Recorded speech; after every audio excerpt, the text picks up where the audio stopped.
Hi, we will be doing more of greatest common factor.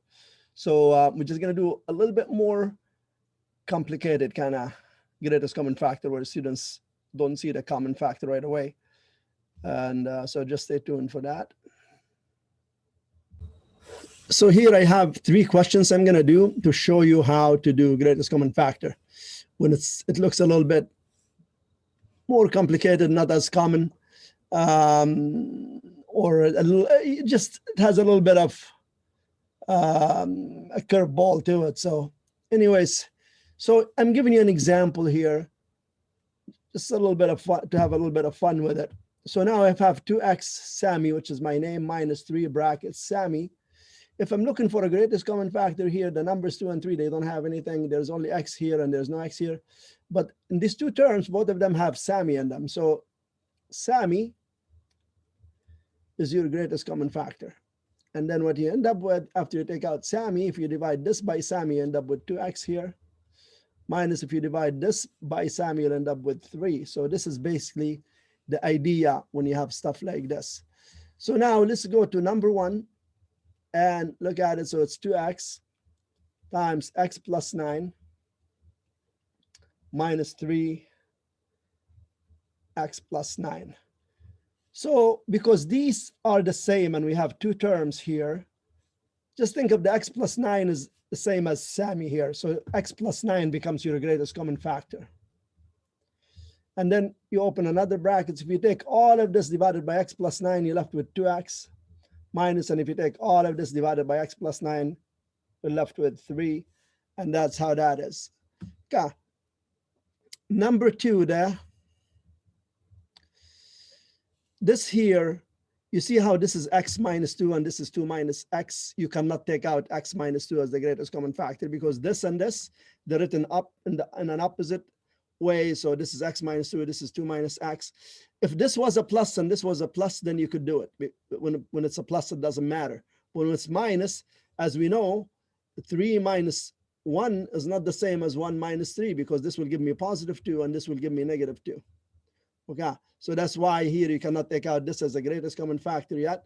But what you can do though, you could rearrange this. So what I'm going to do for number 2, I'm going to rewrite it as x minus 2. And then what you could do, you could switch this and make it x minus 2 by making this sign positive. So instead of minus, you make this positive, and then you have a 5, and then you're able to make this x minus 2.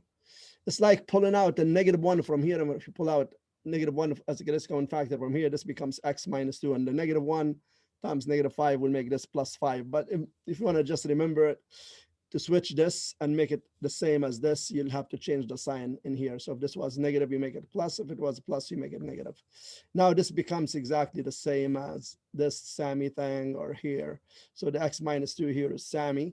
So you pull Sammy out or the x minus 2 out.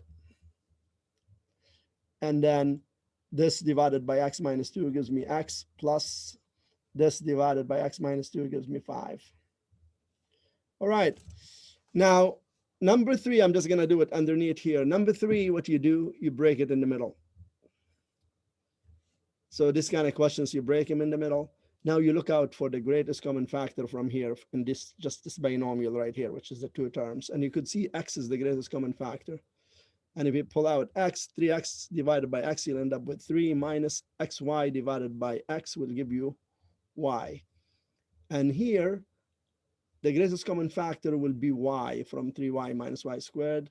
Now you go 3y divided by y, you'll get 3. And then you go, that's a minus here, and you go y squared divided by y, you'll get y. Now, here is Sammy again, the 3 minus y. So therefore, 3 minus y becomes the greatest common factor. And then you open another bracket, you take this term here divided by 3 minus y, the 3 minus y will cancel and you'll end up with x. And then it's a plus sign from here. And then you take y, 3 minus y in bracket divided by 3 minus y, the 3 minus y will cancel and you'll end up with y inside the brackets. And it's as simple as that.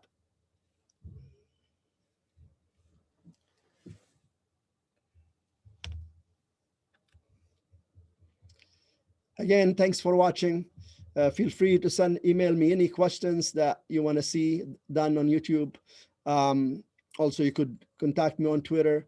And always remember, success in learning is success in life. So work hard.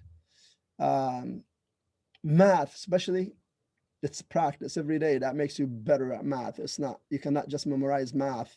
And I advise you to practice more with math to become better at it. Till next time, take care. Bye-bye.